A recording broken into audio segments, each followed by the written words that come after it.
But going back to our original points is that a problem, or I would say a misappropriation that a lot of people make in terms of understanding Islam is when they put on their secular glasses or their liberal glasses or the democratic glasses and they try and look at Islam or measure Islam in accordance with that. Let me tell you something. If you do that, Islam will not measure up. So you're saying you have to change your perspective? You have to change your perspective, because the thing is this. The ruler of the West, and this is a post-colonial narrative, yeah? After the colonial, you have to understand that the Age of Discovery and the British Empire, these were not easy empires. They really had an encroachment of the earth.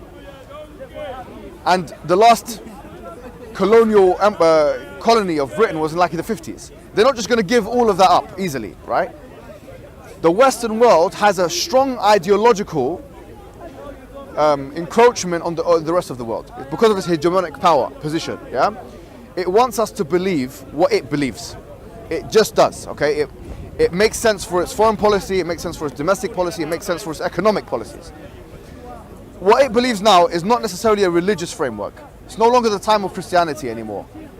Christianity does not inform Western domestic or foreign policy anymore. It doesn't. Yeah. Now it's secularism. Now it's liberalism. Now it's democracy. The point is this: to what extent can we say that these ideologies are objective truths? And do the propounders of those ideologies or the philosophers that originally initiated them intend for them to be seen as objective truths? These ideologies were never intended to be seen as objective truths. So now, if you measure... No, what I'm saying is that, for example, the idea of liberalism, which was refined by like John Stuart Mill, you could say liberalism started with Thomas Hobbes. You could argue that with the Leviathan, and it continued up into J.S. Mill. And it was refined by him.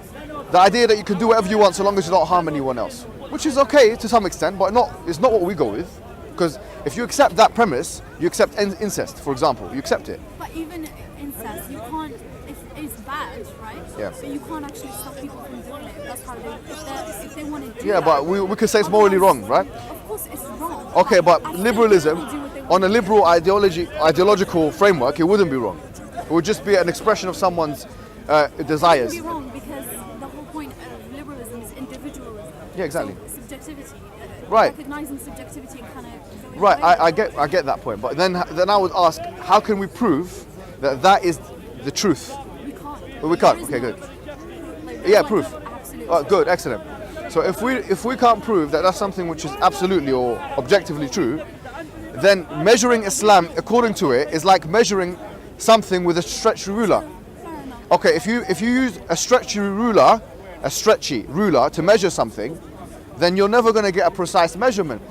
100 years ago, today, women were not allowed to vote in this country, and there was a strong case. I mean, if you think about it, there was a strong case for it.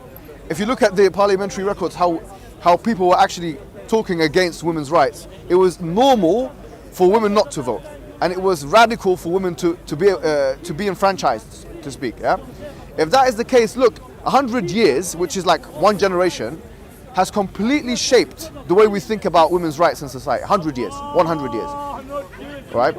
In 1967, in this country, it was illegal to be homosexual. There was a death penalty in this country. That's some 50 years ago, yeah? We're talking about 50 years ago, homosexuality, and now homophobia. So everything is just turned up. So look at the stretchy ruler that we've got. Look at the stretchy ruler. Now you put this stretchy ruler and you're trying to establish if Islam is the truth with it, or if Islam is not compatible with my morals, my aesthetic value judgments, which are based on today's present day popular morality, then it's not true. I would say to you then, how are you sure that in 2057 or 2100, yeah, that we're not going to have a new set of morals, that we're going to now have to change Islam to and stuff like that? It will change. Yeah. Morals do change over time. Right, so what I'm saying is that, yeah, of course. Was Islam spread by the sword? And if it was, can you give like explanation in which, and like, if it is, then surely that contradicts la ikraha fi din. Okay. Lakum dinukum waliya din. Do you know what I mean? All right, so I'll answer that, but just let me finish off what I was saying here, sorry, yeah? So the Islamic thesis, in its essence, is a different thesis. The liberal thesis it prioritizes the human being over and above everything else, right? The Islamic thesis prioritizes Allah over and above everything else. It's completely different.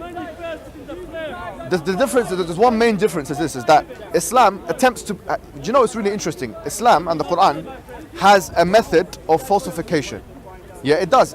It attempts to prove itself. Whereas liberalism, democracy, secularism does not even attempt that. It doesn't even attempt to do that. Liberalism is not looking to be... By the way, I'm not saying that liberalism as an ideology is all, practically speaking, is at odds with Islam. I'm not saying that. I'm saying that generally speaking, its epistemological roots are different. The presuppositions of liberalism and the presuppositions of Islam are different. The question we should ask is liberalism as an ideology trying to say this is absolute truth, or just trying to put... Yeah, I'm saying if it's not, then the thing is, we're saying that Islam, the case for Islam is that it's an absolute truth. Okay? Islam as a framework, as a religion, attempts to prove that it's absolutely, objectively true. Liberalism, secularism, and all these other ideologies, they don't even attempt to do that. They're not intending to. Yes, exactly. Right. So we both agree with that, right? So why measure something which is attempting to be an ultimate truth with something which is not even the philosophers that propounded it didn't even intend for it to be an absolute truth? Do you get what I'm saying? It's a misplacement.